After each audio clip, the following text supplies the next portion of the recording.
Good evening and welcome. Christine here.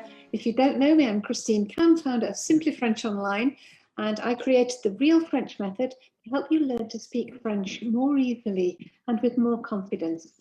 Now, Real stands for Rewarding, Effective, Adventurous Learning. And tonight we're going to look at a specific point. It is the pronunciation of words that trip us up, and they do. You get to that point, don't you, where you're in the middle of a conversation, you're just getting proud of being able to answer, and suddenly that brain freeze happens and things get really difficult. So that's when we mess up, we lose our confidence, and we forget that this is a point that we can enjoy. So tonight we're looking at certain words that do that for you. Just share my screen. If you give me a second here, and then we'll check that everything's okay. And present here. There we go. So here we are already with the pronunciation words that trip us up. And while I say hello, these are the words that we're going to be looking at. And I'm going to see who's here. Please say who you are. And if you're wondering if you saw this last night, if you're wondering if you saw this last night, yes, something happened. It all went wrong. And we took it down, and I thought, I'll just do it again. It's not a big deal. And I'm not sure I like this. I would love your opinion. I just thought I would have a plain background for a change. I'm just in Zoom. I just changed the background, and I thought I would put the logo up. Just thought I would ask your opinion. What do you think? Would you prefer my office, my classroom, my workroom? I wonder what you actually prefer. So I would dearly, dearly love your opinion on that. So these are the words that we're going to do. Let's go in. Now, before we do, of course, I'm mentioning my Accelerator course. After last night, I had a few calls asking about this. Basically, yes, in answer to the question, if you already know a little bit of French, if you want to top up, there are things in there that are the basic groundings for conversation. So it's ways of getting into the conversation and maintaining your conversation in French. So if you get nervous, there's ways of overcoming that. If you get stuck for words and you get brain freeze, there are so many simple ways of overcoming that. And that's all covered in the flow module. Then you revise all the vocabulary for the basics, how to have conversations about the weather, in the bakery, in the shops, a way of getting to meet people and find out more about them, and certainly going beyond, ça va? I'm wondering what to say next. And then, of course, there's this free gift inside it, which is a higher level listening with conversations recorded up at the university here. And it's just really good listening and dictation practice at that level if you really want to hone down on some higher levels. That's in there for you to give me some feedback. It's free. There's no conditions for you at all. Now, if you're actually interested and you worry about wasting your money because people think, oh, there's so many courses out there, you have a money back guarantee. If it's no good for you and in 30 days you've had a look at it and I can see it's not working for you, let me know, communicate to me. So your money is not wasted. If it's not for you, you can put your money into something that is for you. Now let's get on with tonight. Prononciation on les mots difficiles, les homonymes, et on s'y met, on y va. A little bit of French. We're back to English again. So I really do need to mention that you have to speak to help your understanding. I was asked why if I'm speaking, can I understand other people more?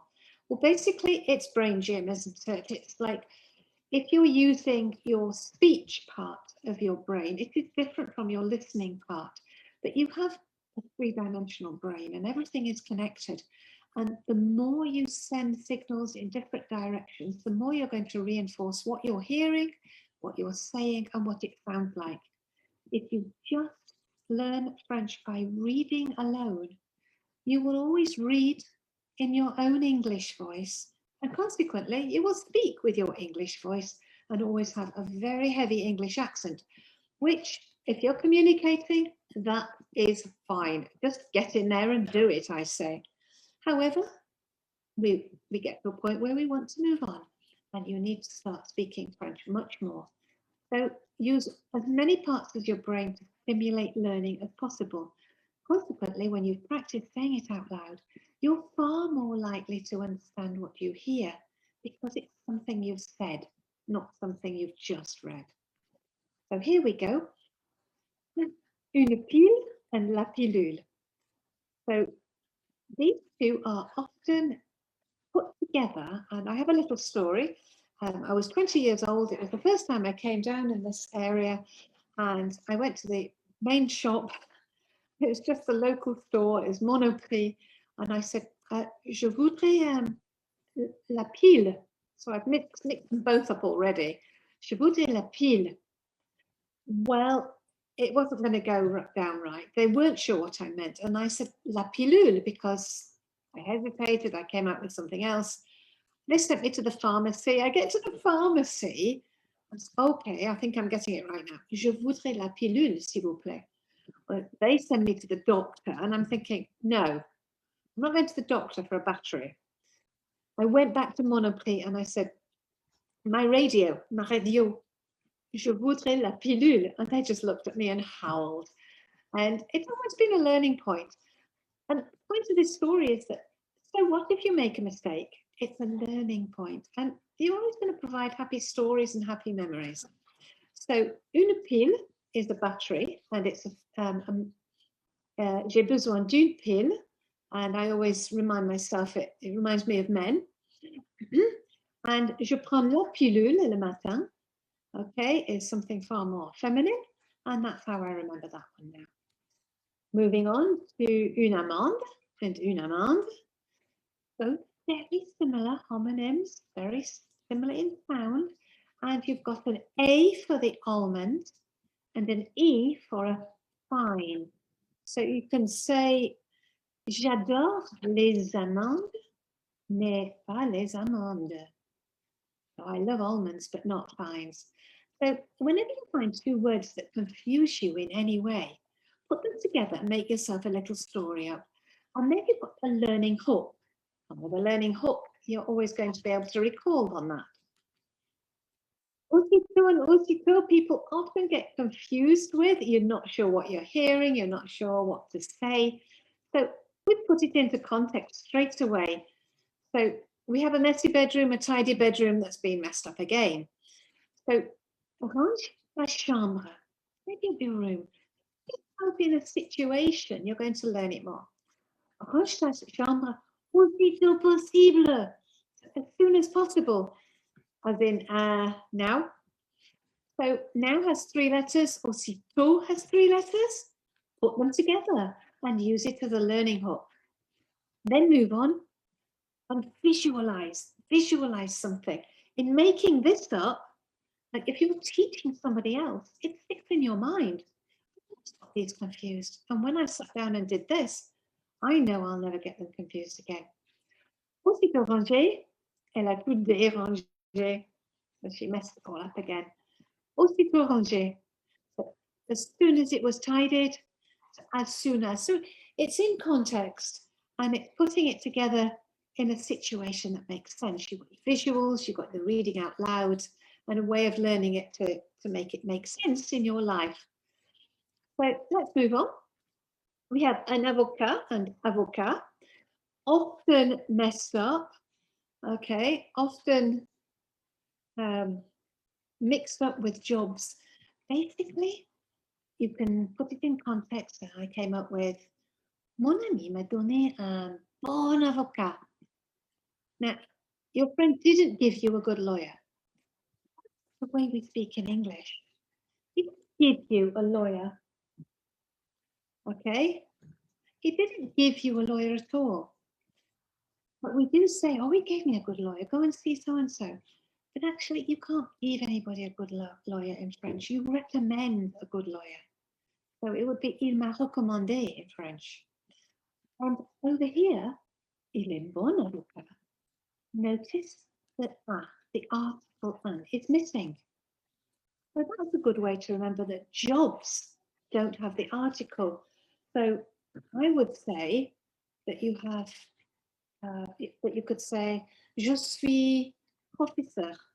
You wouldn't say, je suis une professeure, or je suis une infirmière, or une directrice. No, you don't have the article in that case. Je suis prof. Il est bon avocat. And in this sense of translating it, it wouldn't work. Remember, it's recommandé. So try pronouncing this. Mon ami m'a donné un bon avocat.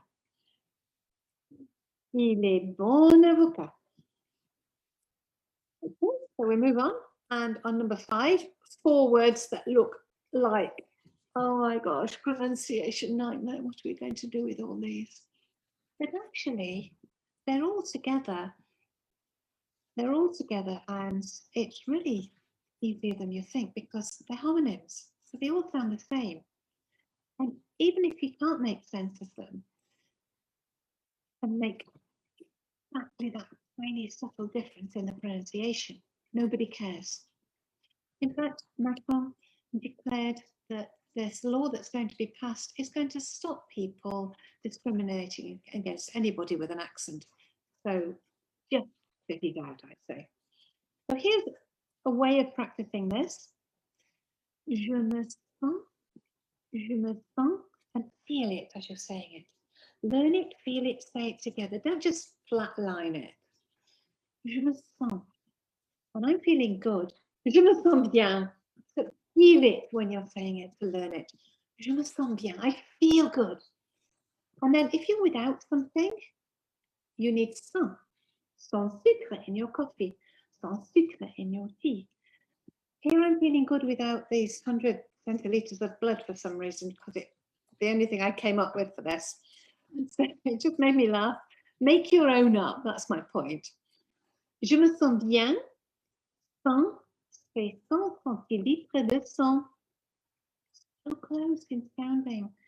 Je me sens bien sans, c'est 100 centilitres de sang. Very difficult for English people to say. So say it with feeling.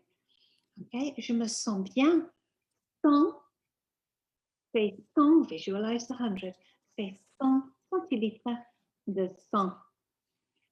Okay, an expression, bon sang. It's good blood, but it's like good grief. It comes above, bon sang. Good one, maybe you want to learn it from that way. But basically, when you're learning things together that make sense to you, I needed a nice gold 100 there, just to remind me, sang, sang. We've got l'été and été, which people confuse, and I'm constantly correcting in lessons. So people say, oh, how do you know? Oh, look, it's all the same. How do you know which is which? Well, l'été, firstly, the accent goes up, and there are 2 of them. It's not l'été, it's the same sound, and it's an A. So it's going to be l'été, l'été. And été is I have been.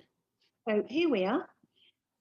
Cet été, j'ai été bien content. How do we know is the question. Here, I'll just get the annotator out. Let's see if this works. Okay. So, yep. How do you know that this one, été, is not summer? It's confusing. I see summer in the middle of the sentence. In fact, I see it twice. Well, you've actually got here, I have. You've got the verb before it. You wouldn't say I have summer. But it's contextual and it makes sense that way. So, cet été, j'ai été bien content. And the 2 simple visuals helped me learn that when I want to put it together. If you're a visual learner, pictures really make a big difference. When I'm writing in my book things that I want to learn, I will have little pictures to help me learn. And then the pictures go up until I know that, and then they're just prompts in a sentence. Put everything together and the learning's very strong, and I will learn something in just 2 days. And the words stick forever. Leur and leurre et leurre. Now, this one always makes me laugh. Il est l'heure de dévoiler leur leurre. Let's pronounce that together. Il est l'heure de dévoiler leur leurre. Let us same, except this is a bit longer. Il est l'heure de dévoiler leur leurre. They are the same. Please don't use the word temps. Every single week, I find myself finding somewhere that someone is using temps for time. It's time. It's the hour in French. Take the new logic. So I have an hourglass as a reminder. Il est l'heure de dévoiler leur leurre. Word. Leurre is a delusion, almost like a lure. Okay, they are deluded. Okay, it's time to reveal their delusion. Il est l'heure de dévoiler leur leurre. So, if you've got any questions, get them to me straight away, and I'll just leave that for a second. Alors voilà, si vous avez des questions, vous pouvez me les poser maintenant. Je vais déconnecter de ça parce que la petite leçon est finie. Et maintenant, je vous invite, si vous aimez parler en français et vous voulez venir ici avec moi, maintenant, ce soir, dans ce Zoom, et pratiquer quelque chose comme la prononciation ou ces phrases, ok, vous me le dites immédiatement dans le texto ici, dans la conversation, et comme ça, je peux vous inviter à venir devant tout le monde et pratiquer. Mais qui aimerait faire ça? Si vous n'aimeriez pas le dire ce soir, vous allez venir la semaine prochaine. Faites gaffe, je vais demander de plus en plus souvent pour vous inviter à parler devant tout le monde. Alors, il faut être aventureux. Alors, so if that was a little bit fast for you, I'll just explain. If you like going live, you're extroverted and you want to practice these things as a lesson with someone else at the same time, I invite you to join in. Just make sure you let me know and you can come on board anytime on these tutorials, if you've chosen what to learn. My final thing is, this is new. I'm not sure what I think because Zoom kind of superimposes me onto it. It's not easy, but I just thought I'd have a go at putting my logo up because Simply French Online is something that you need to see. I have to suffer this virtual background. So there we go.